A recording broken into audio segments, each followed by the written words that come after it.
बच्चों, आज हम क्षितिज पुस्तक के गद्य खंड का पाठ 12 लखनवी अंदाज पढ़ेंगे, जिसे लिखा है यशपाल जी ने।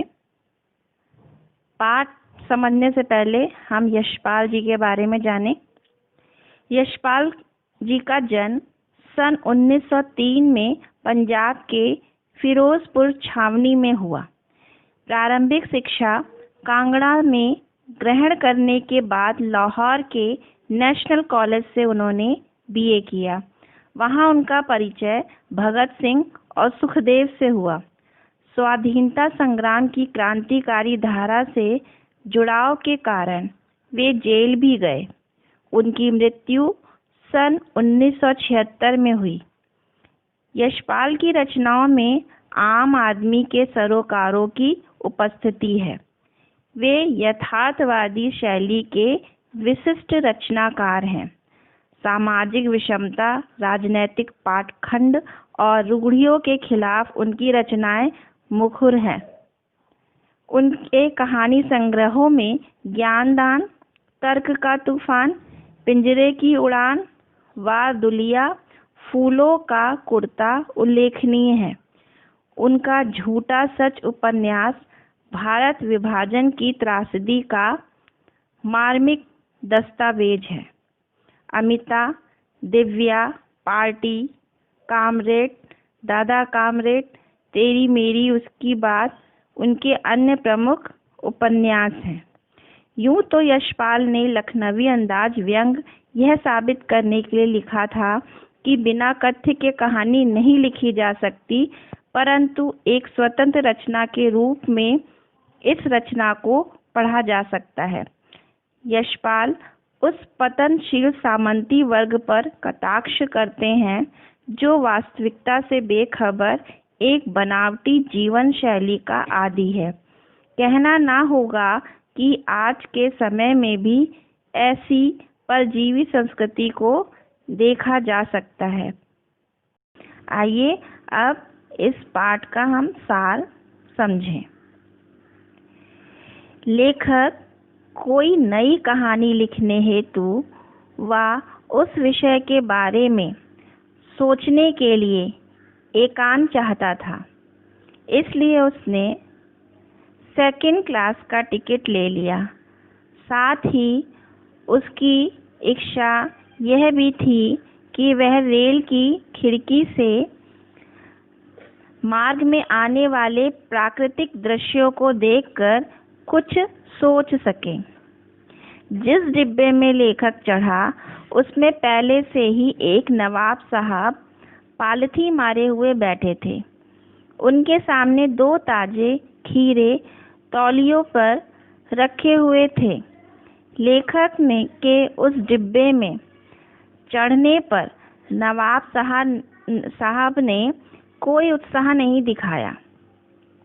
लेखक को लगा कि नवाब साहब उसके इस डिब्बे में आने से इसलिए खुश नहीं हैं क्योंकि किसी सफ़ेद पोश के सामने खीरे जैसी साधारण खाद्य सामग्री खाने में उन्हें संकोच हो रहा था।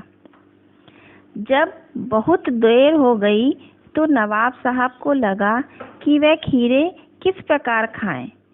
तब हार कर उन्होंने लेखक को खीरा खाने का निमंत्रण दिया, जिसे लेखक ने धन्यवाद सहित ठुकरा दिया।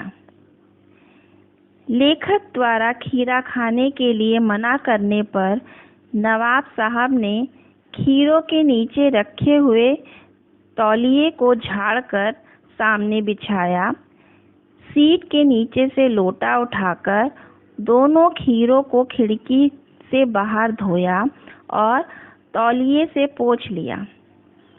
इसके बाद जेब से चाकू निकालकर दोनों खीरों के सिर काटे। उन्हें घिसकर उनका झाग निकाला और बहुत एहतियात सावधानी पूर्वक से छीलकर खीरों की उन फाकों को करीने से तौलिए पर सजाया।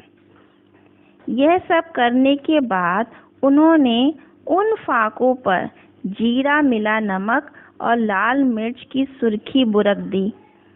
यह सब देखकर लेखक एवं नवाब साहब दोनों के मुंह में पानी आ रहा था।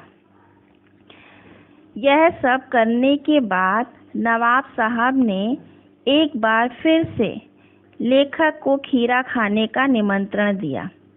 खीरा खाने की इच्छा होते हुए भी लेखक ने नवाब साहब का प्रस्ताव यह कहकर ठुकरा दिया कि उनका मैदा कमज़ोर है। मैदा मीन्स उनका पेट।